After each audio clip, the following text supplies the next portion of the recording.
ये आकाशवाणी है। स्वास्थ्य भारत श्रृंखला के अंतर्गत प्रस्तुत है विशेष कार्यक्रम टीबी मुक्त भारत की पहल, जिसे प्रस्तुत कर रहे हैं आकाशवाणी संवाददाता सिद्धार्थ सिंह। इस कार्यक्रम में आमंत्रित स्वास्थ्य विशेषज्ञ हैं केंद्रीय स्वास्थ्य एवं परिवार कल्याण मंत्रालय में टीबी उन्मूलन कार्यक्रम के अतिरिक्त उप महानिदेशक डॉक्टर संजय कुमार मट्टू। नमस्कार श्रोताओं, स्वागत है आपका स्वस्थ भारत श्रृंखला के एक और एपिसोड में, जिसमें हम बात करते हैं आपके स्वास्थ्य से जुड़े अहम विषयों पर।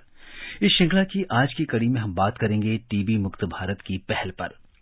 एक अनुमान के अनुसार देश में साल 2021 में टीबी या तपेदिक से 5 लाख से भी ज्यादा लोगों की मृत्यु हुई है। यानी हर मिनट एक व्यक्ति इस बीमारी से अपनी जान गंवा देता है।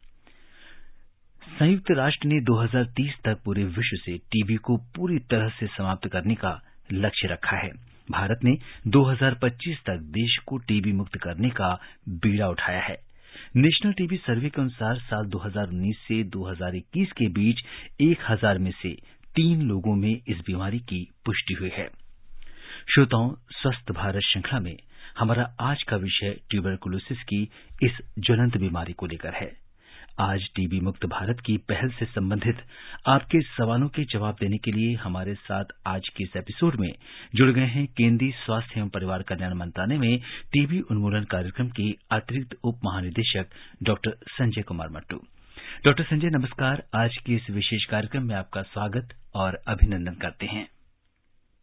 नमस्कार सर, श्रोतागण को भी सादर प्रणाम। श्रोताओं, आप भी स्वस्थ भारत श्रृंखला में ट्यूबरकुलोसिस यानी टीबी की बीमारी से जुड़े सवाल हमारे आज के एक्सपर्ट से पूछ सकते हैं। हमारे स्टूडियो का नंबर है 01123421764 यानी 011 दिल्ली का कोड 23421764। अगर आप सोशल मीडिया का इस्तेमाल करते हैं तो आप हमारे ट्विटर हैंडल @AIR News पर #AskAIR पर अपने सवाल पोस्ट कर सकते हैं।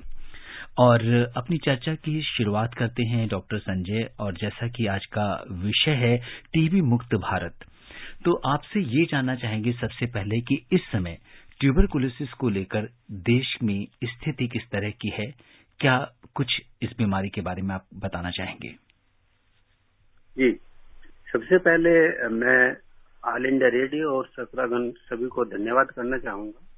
जहां तक टीबी स्थिति की बारे में मैं जानकारी देना चाहता हूं कि जो टीबी है ये एक ट्यूबरकुलोसिस जो अंग्रेजी शब्द है उसका छोटा रूप है, और हिंदी में इस बीमारी को हम तपेदिक या क्षय रोग के नाम से जानते हैं। यह बीमारी एक बैक्टीरिया जो कि एक माइक्रो ऑर्गेनिज्म कह सकते हैं या सूक्ष्म कीटाणु, उससे पनपती है जी। ये बैक्टीरिया जो है इसका नाम माइकोबैक्टीरिया ट्यूबरकुलोसिस है। ये बैक्टीरिया जब हमारे सांस के रास्ते से फेफड़ों में जाता है, तो अगर हम देखें कि शरीर के किसी भाग में भी टीबी हो सकती है, सिर्फ नाखून और हमारे जो बाल हैं, हेयर, उन्हें छोड़ के ये शरीर के किसी भी ऑर्गन में हो सकती है। और हमारे शरीर की जितने सारे अगर टीबी का हम लोड देखें तो 80% जो टीबी है वो फेफड़ों की होती है। और मुझे बड़ी खेद के साथ ये बोलना पड़ रहा है कि अभी भी जो हमारी इंडिया में टीबी की स्थिति है वो काफी भयावह है, और हम कह सकते हैं कि जो दुनिया में जितने टीबी के केसेस हैं वो हर चौथा टीबी का व्यक्ति हमारे भारत देश से है। और ये हमारा एक UN ऑर्गेनाइजेशन है जिसे हम वर्ल्ड हेल्थ ऑर्गेनाइजेशन बोलते हैं, वो हर साल एक टीबी रिपोर्ट प्रस्तुत करते हैं। उस टीबी रिपोर्ट के अनुसार हमारे देश में करीब 30 लाख के करीब केसेस एक्सपेक्टेड किए जाते हैं, जिसमें से करीब हम 25 से 26 लाख केस पकड़ पा रहे हैं जी। ये स्थिति है। और हम जाएं कि अगर हम देखना चाहें कि एक साल में इसकी मृत्यु दर कितनी है, तो मृत्यु दर भी काफी ज्यादा है। और WHO के अनुमान के हिसाब से करीब हमारे यहाँ पर इसमें 4 से 4.5 लाख केसेस जो हैं प्रति वर्ष इंडिया में टीबी की वजह से गुजर रहे हैं, जो कि अगर हम कोविड से करें तो कोविड की मात्रा में भी ये संख्या काफी ज्यादा पड़ती है जी। तो डॉक्टर संजय, आपने जिस तरह से बताया कि वर्ल्ड में जो हर 4th पेशेंट है ट्यूबरकुलोसिस का वो हमारे देश में है, और 30 लाख के लगभग केसेस जो है हम हर साल अपने देश में देखते हैं, जो कि काफी एक बड़ी संख्या में है। तो जरूरत है कि लोगों को इसके बारे में जागरूक किया जाए। सबसे पहले तो आपसे ये जानना चाहेंगे कि इस बीमारी का पता कब चलता है? क्या इसमें जो डेथ रेट है वो भी हम देख रहे हैं कि काफी हाई है, तो क्या देर से इलाज शुरू करने पर ये चीज होती है जो फेटल हो जाता है बाद में, या इसका एक अधूरा इलाज जिसे हम कहते हैं, क्योंकि टीबी का जो अगर हम इलाज पे देखें तो 6 महीने का अभी फिलहाल जो कोर्स है या इसमें जिस तरह से दवाएं लेना होता है, लोग इसका अधूरा इलाज करके छोड़ देते हैं। जी, जो जैसा कि कुछ कारण तो आपने पहले ही इसके बता दिए कि जो हमारे ये मृत्यु दर क्यों इतना ज्यादा है, तो इसमें 2-3 कारण है। अगर हम देखें टीबी की बीमारी का हमें मालूम कैसे होता है जी। तो इसके जो आमतौर पर लक्षण है, कोई ऐसे खास लक्षण नहीं है कि वो सिर्फ तुरंत बताए कि टीबी की बीमारी है। जैसे बुखार लंबे समय तक आता है, वो दूसरी बीमारी में भी आता है। आदमी को खांसी होती है लंबे समय तक, वो दूसरी बीमारी में होती है। खांसी के साथ खून भी आता है, वो उसका लक्षण हो सकता है टीबी का। लेकिन ये लक्षण हमारा कैंसर के मरीजों में भी मिलता है, जो कि हमारे फेफड़ों का कैंसर होता है, उसमें इस तरह के लक्षण देखने को मिलते हैं। पसीना आता है, तो ये लक्षण ऐसे हैं जो कि दूसरी बीमारियों में भी मिलते हैं। तो इसलिए एक तो देर से पता होता है, दूसरा हमारे समाज में कुछ लोगों को ये जानकारी नहीं होती कि ये लक्षण है तो टीबी के लक्षण हो सकते हैं, तो हमें तुरंत ही स्वास्थ्य केंद्र जाकर अपनी जांच करानी चाहिए। जी। दूसरा जो एक टीबी बीमारी का जो हमारे यहाँ समाज में एक स्टिग्मा, जो हीन दृष्टि से लोग बात देखते हैं, बिल्कुल। तो कुछ लोग उसे छिपाते हैं। अगर उसे मालूम भी हो जाए तो वो अपना ये नहीं जाना चाहेगा, जैसे वो खुद एक्सेप्ट नहीं करता है कि मुझे टीबी की बीमारी हो सकती है, ताकि वो समाज की तृष्णा और तिरस्कार से बचने के लिए वो इस बीमारी को छुपाता है और काफी देर से पहुंचता है। तो यही एक मुख्यतः कारण है जिसके कारण से वो बीमारी एक एडवांस स्टेज में चली जाती है और देर से इलाज शुरू होने के कारण वो दूसरा कारण, जैसे मैं बताया, इस बीमारी का इलाज जो है, हम दूसरा कम्युनिकेबल डिजीज या इन्फेक्शियस डिजीज देखते हैं, उसमें एंटीबायोटिक कोर्स जो होता है वो 2 हफ्ते 3 हफ्ते मैक्सिमम। इसमें जो है 6-6 महीने दवा चलती है एक नॉर्मल बीमारी में भी, जबकि एक दूसरी बीमारी होती है कॉम्प्लिकेटेड, उसमें ये इलाज जो है 2 साल तक चला जाता है। तो उसमें कंप्लायंस भी एक फैक्टर है, जिसमें आदमी अपना इलाज बीच में 2 हफ्ते की दवा लेने के बाद उसे लगता है कि मैं ठीक हो गया हूँ और वो दवा छोड़ देता है। ये कुछ कारण है। जी बिल्कुल। और बहुत सारी अगर हमारे श्रोता हैं, चूंकि आज का विषय ऐसा है और ये बीमारी भारत में काफी बड़ी तादाद में लोग इससे प्रभावित हैं, तो बहुत सारे लिसनर्स हैं जो डॉक्टर संजय आपसे बात करना चाहते हैं, अपना सवाल करना चाहते हैं। और हमारे एक लिसनर अभी तपस दिल्ली से जुड़ गए हैं, उनका एक सवाल ले लेते हैं, फिर अपनी चर्चा को आगे बढ़ाते हैं। तपस जी नमस्कार। जी सर नमस्कार, और डॉक्टर साहब को भी मेरा प्रणाम। मैं तापस कुमार हाजरा, सागरपुर न्यू दिल्ली से। जी सर, भारतवर्षों से टीबी मतलब भारतवर्षों को टीबी मुक्त करने के लिए मेरा सुझाव एक है, जरा थोड़ा सुनिए। जी बोलिए। मेरे ख्याल में हर एक राज्यों में जितना भी ग्राम पंचायत है, उस ग्राम पंचायत में एक एक करके कम से कम टीबी सेंटर खोलना पड़ेगा, क्योंकि टीबी जो बीमारी है इसका इलाज नजदीक में नहीं होता है, जिसका फलस्वरूप बहुत सारे मनुष्य उनका टीबी हुआ कि नहीं हुआ उनको पता ही नहीं चलता है, और वो भी तो बीमार हो जाता है, दूसरा को भी उसी बीमारी को फैला देता है। अतः मेरा सुझाव है हर एक ग्राम पंचायत में, गांव का बारे में बोल रहा हूँ, हर एक ग्राम पंचायत में एक टीबी सेंटर मैक्सिमम खोलना पड़ेगा, तभी हमारा भारत का जो सरकार है, सेंट्रल गवर्नमेंट है, उनका ये जो क्रियाकलाप करने जा रहा है। जी बिल्कुल तपस जी, आपकी बात बिल्कुल सही फोरम पे आपने उठाई है, और मंत्रालय से आज डॉक्टर संजय हमारे साथ हैं, वहां तक ये बात पहुंच गई है। डॉक्टर संजय, अगर हम देखें टीबी सेंटर्स की अगर हम बात करें तो हम देखते हैं कि हर एक डिस्ट्रिक्ट ट्यूबरकुलोसिस सेंटर्स पाए जाते हैं, डेडिकेटेड हॉस्पिटल्स हैं हमारे देश में, लेकिन इसके बावजूद क्या ग्रामीण क्षेत्रों में उतनी जागरूकता नहीं है, या लोगों को पता देर से चलता है? वो मतलब इसका क्या भाई देयर इज अ गैप, इसके पीछे आप क्या कारण मानते हैं? सबसे पहले तपस जी को नमस्कार। और जैसे तपस जी ने बताया, ये आइडिया जो है, हम ऑलरेडी जो हमारा टीबी प्रोग्राम है, भारत देश का राष्ट्रीय टीबी उन्मूलन कार्यक्रम, इसमें ये बात हमने अच्छे से पकड़ के रखा हुआ है। हमें क्या है कि जो टीबी प्रोग्राम है उसके आप 2 सेक्टर लगा सकते हैं, एक तो हेल्थ सेक्टर, दूसरे नॉन हेल्थ सेक्टर। क्योंकि टीबी बीमारी के कुछ कारण ऐसे होते हैं कि जो समाज से आते हैं, गरीबी हुआ, भुखमरी हुआ, और आपका ओवर क्राउडिंग हुआ, अंडर न्यूट्रिशन, कुपोषण हुआ। तो इसलिए हमें हेल्थ के साथ दूसरे सेक्टर का भी हमें इन्वॉल्वमेंट चाहिए। उनके साथ मिलकर काम करना है। इसके लिए हमने जितने भी हमारे दूसरे मंत्रालय उनसे हम काम कर रहे हैं, उनमें से एक मंत्रालय पंचायती राज भी है जी, और जी। पंचायती राज मंत्रालय से हम बराबर इन्वॉल्वमेंट रख रहे हैं। हमारा एक उनके साथ मेमोरेंडम ऑफ अंडरस्टैंडिंग MOU एक समझौता तरह का हो गया है, जिसके थ्रू हम गांव में पहुंच रहे हैं। उसमें जो पंचायती राज के जो चुनिंदा व्यक्ति होते हैं, जो पंचायत में होते हैं, हम उनसे इन्वॉल्वमेंट कर रहे हैं। दूसरा, गांव के लेवल पे आप देखेंगे एक हमारा हेल्थ सेक्टर से भी आशा वर्कर होता है, जिसे हम एक्रीडेटेड सोशल हेल्थ एक्टिविटीज बोलते हैं, आशा। यूजुअली ये फीमेल होती है, कुछ गांव में वो मेल भी हैं एक्टिविटिस्ट। ये हमारा लिंक बनते हैं जो स्वास्थ्य केंद्र उसके बीच में है। ये गांव से उस तरह के मरीजों को पकड़ के लाते हैं जिन्हें लगता है कि ये संभावित TB का मरीज हो सकते हैं। तो ये एक हमारा गैप है। दूसरा, हम देखें डिस्ट्रिक्ट और उसके बीच में हमारा जो है गांव के बीच में और भी सुविधाएं हैं। जैसे डिस्ट्रिक्ट के नीचे हमारा एक आता है ब्लॉक हेल्थ सेंटर्स आते हैं, PHC जिसे हम बोलते हैं, कम्युनिटी हेल्थ सेंटर्स बोलते हैं। उसके बाद फिर हमारा प्राइमरी हेल्थ सेंटर आता है जो एक ग्रुप ऑफ विलेज लेवल पे आता है। फिर सब सेंटर्स आते हैं उनसे नीचे लेके, जो कि हम कह सकते हैं कि करीब 5000 की पॉपुलेशन पे हमारा जो है, जहाँ अगर कोई बड़ा है तो वहाँ पे एक सब सेंटर हो सकता है।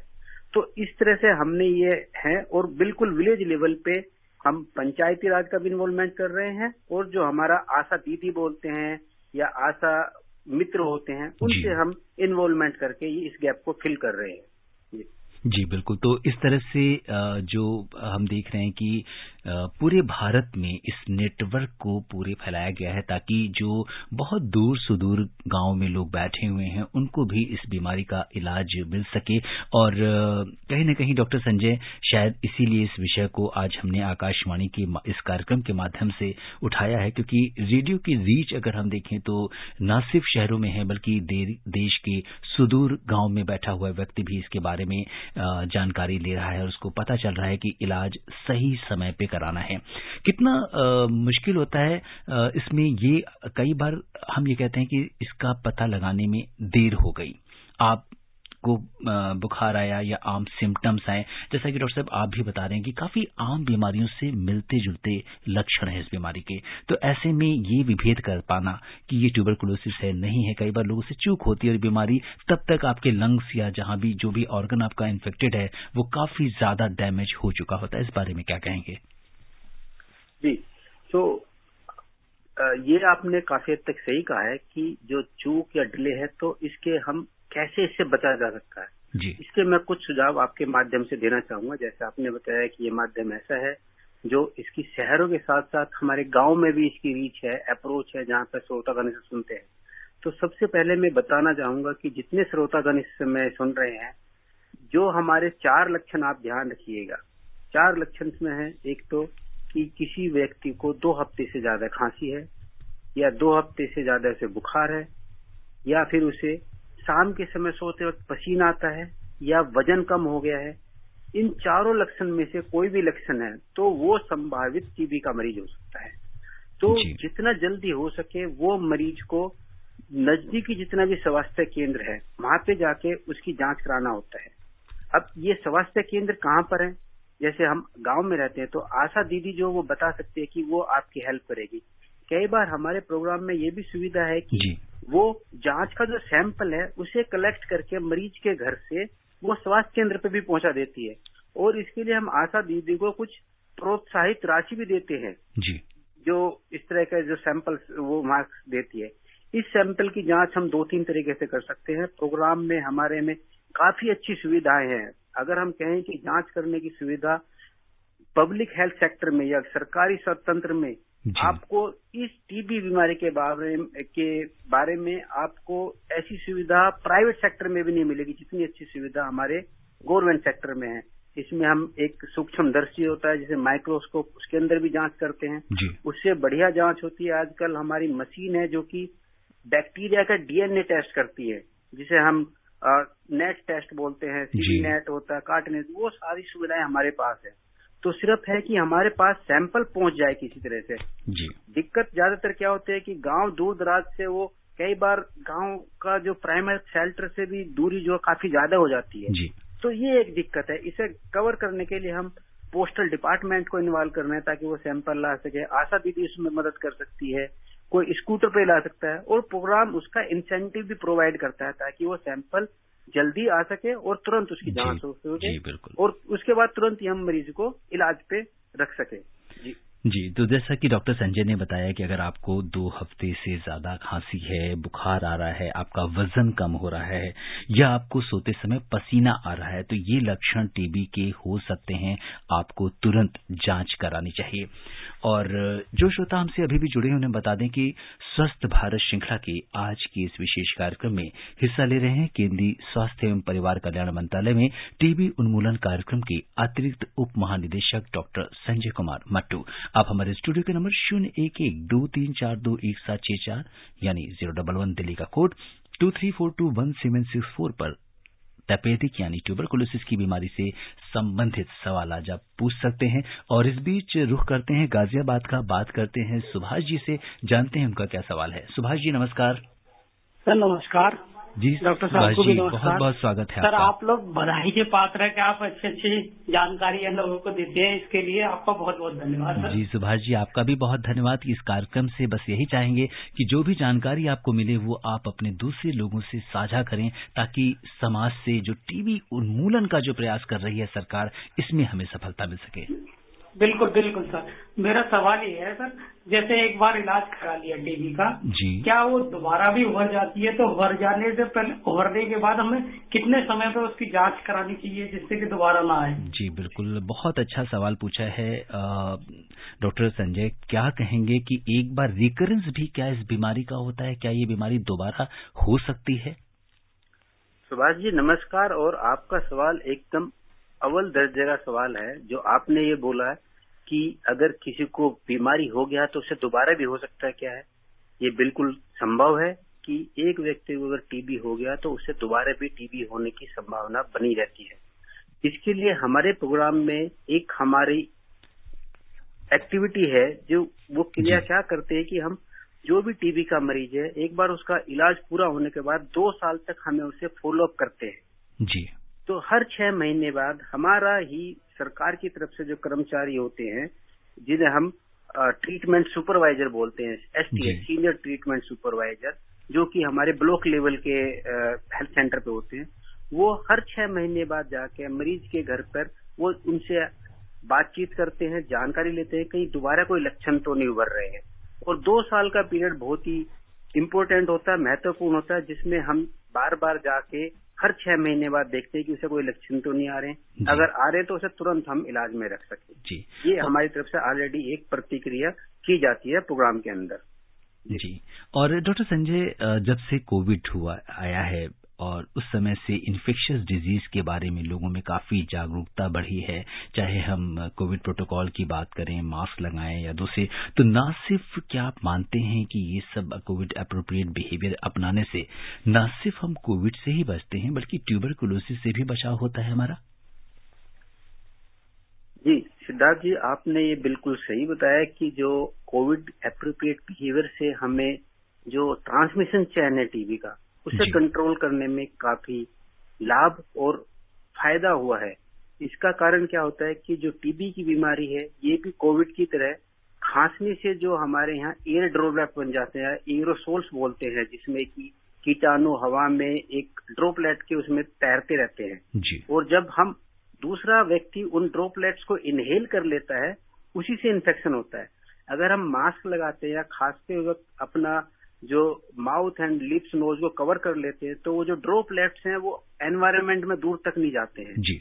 जब एयर में नहीं जाएंगे तो दूसरा मरीज जो हमारे आसपास खड़े लोग हैं उसे इनहेल नहीं कर पाएंगे और उससे वो बच सकते हैं। तो ये कोविड एप्रोप्रिएट बिहेवियर है, इससे हमें काफी फायदा होता है और हम उम्मीद करते हैं कि इस जानकारी के बाद और आज की आपके माध्यम के बाद ये जो कोविड एप्रोप्रिएट बिहेवियर है, हम उसे टीबी एप्रोप्रिएट बिहेवियर की तरह भी यूज करेंगे। जब भी किसी भी व्यक्ति को खांसी होती है जी, अगर वो टीबी का कंफर्म्ड केस है, कोविड का कंफर्म्ड केस है या नहीं भी है, तो भी हमें समाज में रहते हुए अपना जो फेस है और हमारा जो नोज है वो कवर करना चाहिए, जैसी छींक या खांसी आता है, ताकि अगर हमारे अंदर कोई कीटाणु है वो किसी भी बीमारी के हैं और दूसरे मरीज को नहीं जाएंगे, तो इससे हमें बहुत फायदा होगा और जो ट्रांसमिशन चेन है वो रुकेगी। ये नहीं कि बाहर ही करना है, ये हमें घर में भी करना है जब हम घर में रहते हैं, ताकि हमारे परिवार के जो दूसरे सदस्य हैं वो भी इससे बच सके। जी बिल्कुल।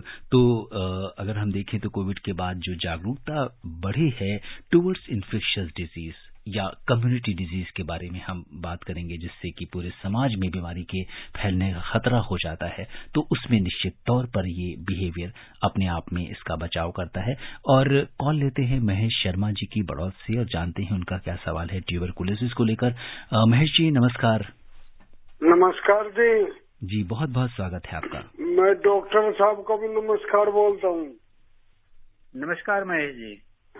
और आज मैं जानना चाह रहा हूँ जी टीबी के मुख्य लक्षण क्या हैं और हमें कैसे पता लगेगा? अगर किसी को टीबी हो जाती है तो हमें हॉस्पिटल ले जाते समय क्या क्या बात ध्यान में रखनी है, बताने की कृपा करें। जी बिल्कुल। तो डॉक्टर संजय लक्षण के बारे में आपने हमें बताया कि किस तरह से ये 5 लक्षण हैं, चाहे वो उसकी सावधानी रखनी, लेकिन हाँ ये बहुत हैंडलिंग ऑफ टीबी पेशेंट्स, जो टीबी के मरीज हैं उनकी देखभाल करते समय जो परिजन हैं उन्हें किस तरीके से अपना बचाव करना है, ये एक महत्वपूर्ण प्रश्न पूछा है महेश जी ने। जी महेश जी धन्यवाद आपका ये सवाल पूछने के लिए। लक्षण के बारे में हम पहले बता चुके हैं, एक बार मैं दोबारा बताता हूँ। जो हमारे आम लक्षण होते हैं जो टीबी में मिलते हैं, एक तो वो बुखार होता है, 2 हफ्ते से ज्यादा का बुखार हो गया। दूसरा लक्षण 2 हफ्ते से ज्यादा का खांसी हो गया। आदमी को लगता है कि मेरे कपड़े ढीले हो गए हैं, जो और ढीले ज्यादा हो गए हैं, जिसे हम वजन कम करने का एक संकेत मांगते हैं कि आदमी का वजन कम हो गया है, एक वो हो गया है। और आदमी को रात को सोते समय पसीना बहुत आता है। तो ये 4 मुख्यतः लक्षण है। दूसरा लक्षण क्या होता है कि कभी कभी टीबी के मरीज को जो हमारे फेफड़े इतने थोड़े से अंदर से टीबी की वजह से गल जाते हैं कि उनकी जो नसें वो फट जाती है, तो उससे खून में बलगम के साथ मुंह से खून आना शुरू हो जाता है। तो ये भी एक लक्षण है। जब हम टीबी मरीज को, कई बार होता है कि मरीज सीरियस हो जाता है, मुंह से खून आ रहा है, तो जब भी आप ऐसे मरीज को अगर हॉस्पिटल ले जाते हैं तो एक तो मरीज का भी बचाव करना है और अपना भी बचाव करना है। आपको जब मरीज को बहुत ज्यादा मुंह से खून आ रहा है तो आपको एक तो उसे सीधा नहीं लिटाना है, या तो एक करवट से लिटाइए या थोड़ा सा गर्दन पीछा करके, ताकि वो जो ब्लड है वो अंदर फेफड़ों में न जाए। उससे क्या होता है, सांस रुकने का खतरा रहता है और मरीज का तुरंत मृत्यु के कारण हो सकता है। तो एक तो सबसे ज्यादा ध्यान ये रखना कि अगर हॉस्पिटल में ले जाते मरीज ज्यादा तबीयत खराब है, उसका मुंह से ज्यादा खून आ रहा है, तो उसे कमर केवल सीधा ना लिटाएं, साइड से लिटाएं, ताकि वो खून उसके फेफड़ों में ना जाए, और सीधा अगर है तो नीचे आए। जी। दूसरा आपको ये बचाव रखना है कि अगर आप जा रहे हैं तो मरीज का खांसते वक्त ध्यान रखें कि उसका माउथ कवर्ड रहे, और अपने भी आप जो है फेस पे मास्क वगैरह लगा के जाए, ताकि उस समय में जो कीटाणु हैं वो हवा में न आके आपके अंदर ना जा सके। बाकी आप मरीज को छू सकते हैं, उसके साथ बैठ सकते हैं, और कोई दिक्कत नहीं है जी। इसमें और कोई होता सिर्फ जो है कीटाणु हवा से फैलने का होता है। अगर आप प्रॉपर सावधानी बरतते हैं तो आप अपनी भी देखभाल कर सकते हैं और जो आपके साथ मरीज है उसका भी पूरी देखभाल कर सकते हैं जी। और डॉक्टर संजय बात करते हैं, हमारे एक जागरूक श्रोता धर्मवीर जी हमारे साथ कार्यक्रम में जुड़ गए हैं। आइए जानते हैं धर्मवीर जी का आज का क्या सवाल है। धर्मवीर जी नमस्कार। जी नमस्कार जी, बहुत बहुत स्वागत। धर्मवीर जी बताएं। मैं धर्मवीर गांधी दिल्ली से बोल रहा हूँ। डॉक्टर साहब नमस्कार। नमस्कार धर्मवीर जी। डॉक्टर साहब मैं ये पूछना चाहता हूँ, रक्तदान करने के बाद क्या उस इंसान को हार्ट अटैक की जो आने की संभावना इतनी हद तक कम रहती है? क्योंकि कल कार्यक्रम हो रहा था, रक्तदान के बारे में बताया जा रहा था, तो इसके लिए आप जागरूक करें कि रक्तदान करना कितना जरूरी है, जिससे इंसान को हार्ट अटैक बहुत बचाता है। इसके लिए क्या क्या आपने हमें और जागरूक करना चाहेंगे? धन्यवाद जी। हालांकि डॉक्टर संजय आज का विषय डॉक्टर संजय आज का विषय जो है, आज हमने ट्यूबरकुलोसिस को लिया है। हालांकि कल जो है इसके पहले हमने रक्तदान के बारे में बात करी थी। तो बस बहुत संक्षेप में आप जानना चाहेंगे कि जो लोग रक्तदान करते हैं वो कितना फायदेमंद होता है दूसरों के लिए, आपकी एक संक्षिप्त टिप्पणी।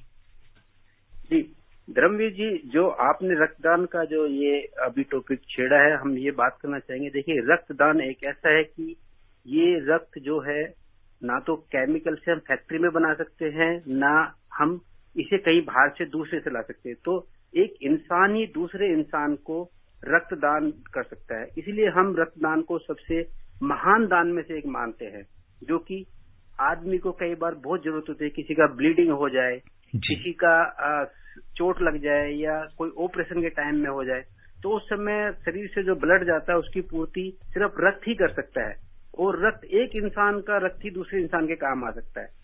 तो एक तो ये कि हमें इसे आगे बढ़ के आना चाहिए कि रक्तदान में जब भी किसी को मौका मिले भागे नहीं। हम देखते हैं कई बार मरीज का जरूरत है और उसके रिश्तेदार ही दूर भाग जाते हैं, ऐसा नहीं होना चाहिए, क्योंकि जो रक्तदान करता है उसके शरीर में कोई खास कमजोरी नहीं आती है।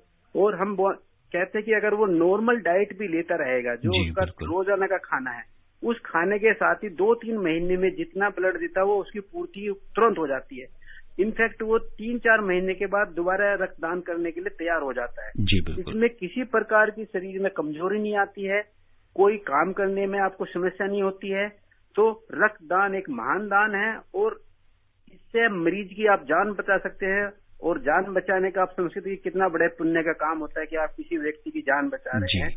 तो हमें सबको रक्तदान में आगे बढ़ के रक्तदान में पार्टिसिपेट करना चाहिए। जी डॉक्टर संजय, अपने विषय पर वापस आते हैं और बात करते हैं ट्यूबरकुलोसिस में कि इसके बारे में एक चीज और कही जाती है कि जब भी हम इसकी दवाओं को लेकर है कि लोग अनियमित तरीके से दवा लेना, रेगुलर ना लेना, ये इसके बारे में कहा जाता था। क्योंकि अगर हम देखें इसके एंटीबायोटिक्स के बारे में, चाहे रिफेम्पिसिन, आइसोनियाजाइड, पैराजिनामाइड, बहुत सारी ऐसी एंटीबायोटिक्स हैं जो ट्यूबरकुलोसिस में यूज हम करते हैं। पर अब कई बार देखा गया है कि मार्केट में बहुत सारी किट्स आ गई हैं ताकि मरीजों को दिक्कत ना हो, वो किट के माध्यम से उनको याद रहे कि दवाएं कब लेनी है। इसके बारे में आप क्या कहेंगे? जी, आपने बिल्कुल सही कहा कि जो टीबी की दवा में अनियमितता है उससे हमें बहुत सारे नुकसान होते हैं। एक तो मरीज के जो कोर्स है कई बार वो मृत्यु का कारण हो जाता है। दूसरा, अगर वो बच जाता है तो उसमें क्या होता है कि वो एक ड्रग रेजिस्टेंस टीबी में डेवलप हो जाता है, जिसमें जो हमारी नॉर्मल दवाएं हैं वो काम नहीं करती हैं। तो ये एक समस्या है। इसे कम करने के लिए हमने क्या किया है कि एक तो जैसे हम पहले बता सके कि एक जो साधारण टीबी भी होती है उसका मिनिमम इलाज जो आज की दुनिया भर में जहाँ भी किसी वजह से 6 महीने का कम से कम इलाज है। और जैसे आपने बताया कि उसमें कम से कम 4 तरह की मेडिसिन होती है। उन मेडिसिन की डोज बढ़ने से कई बार वो एक तरह की मेडिसिन जो 4 मेडिसिन से वो 2 गोलियां हो जाती है। एक तो पिल्स नंबर जो है ना, टैबलेट का नंबर है, गोलियों का नंबर ज्यादा बढ़ते हुए उसे खाते हुए तो मरीज जो है सोचते हैं कि मुझे कितनी दवा खानी पड़ रही है। तो सरकार ने, जैसे आपने बताया, आजकल वो किट के रूप में आ रही है। वो चारों दवाएं जो है हमने क्या किया है कि वो एक फिक्स डोज कॉम्बिनेशन में डाल दिया ताकि मरीज को गोलियां ज्यादा ना खानी पड़े। और वो वजन के हिसाब से प्रोग्राम में भी अवेलेबल है, मार्केट में भी अवेलेबल है। और अब समय इजाजत नहीं दे रहा कि हम इस चर्चा को आगे बढ़ाएं। चलते चलते डॉक्टर संजय, बहुत ही संक्षेप में आप आकाशवाणी के श्रोताओं को टीबी से बचने के लिए क्या संदेश देना चाहेंगे? जी, मैं आपके माध्यम से श्रोतागणों को एक तो ये बताना चाहूंगा, एक तो सबसे पहले हम जो समाज में टीबी का जो डिस्क्रिमिनेशन है, सोशल स्टिग्मा जो हम हीन दृष्टि से देखते हैं, उसको बंद करें। दूसरा, हम कहेंगे कि टीबी एक ऐसी बीमारी है, पहले सोचते थे कि इसका इलाज नहीं है, आज की डेट में इसका पूरा इलाज संभव है। जी बिल्कुल डॉक्टर संजय, टीबी का इलाज पूरी तरह से संभव है और इस तरीके से हम इससे बच सकते हैं। आप स्वस्थ भारत श्रृंखला के इस विशेष कार्यक्रम से जुड़े, आपने हमसे चर्चा की और श्रोताओं के प्रश्नों का उत्तर दिया। आपका बहुत बहुत धन्यवाद और आभार। धन्यवाद जी, मैं ऑल इंडिया रेडियो का और सभी श्रोतागणों का धन्यवाद करता हूँ जी। नमस्कार। और श्रोताओं, आप स्वस्थ और खुशहाल रहें, इसी कामना के साथ मुझे यानी सिद्धार्थ को दीजिए अनुमति। नमस्कार। अभी आप सुन रहे थे स्वस्थ भारत श्रृंखला के अंतर्गत विशेष कार्यक्रम टीबी मुक्त भारत की पहल, जिसे प्रस्तुत कर रहे थे आकाशवाणी संवाददाता सिद्धार्थ सिंह। इस कार्यक्रम में आमंत्रित स्वास्थ्य विशेषज्ञ थे केंद्रीय स्वास्थ्य एवं परिवार कल्याण मंत्रालय में टीबी उन्मूलन कार्यक्रम के अतिरिक्त उप महानिदेशक डॉक्टर संजय कुमार मट्टू। ये कार्यक्रम आकाशवाणी के समाचार सेवा प्रभाग द्वारा प्रस्तुत किया गया। इसे आप हमारे mobile app news on AIR और YouTube channel news on AIR official पर भी सुन सकते हैं। इस कार्यक्रम के संबंध में अपनी प्रतिक्रिया आप हमें ईमेल कर सकते हैं। पता है AIRNSDtalks@gmail.com।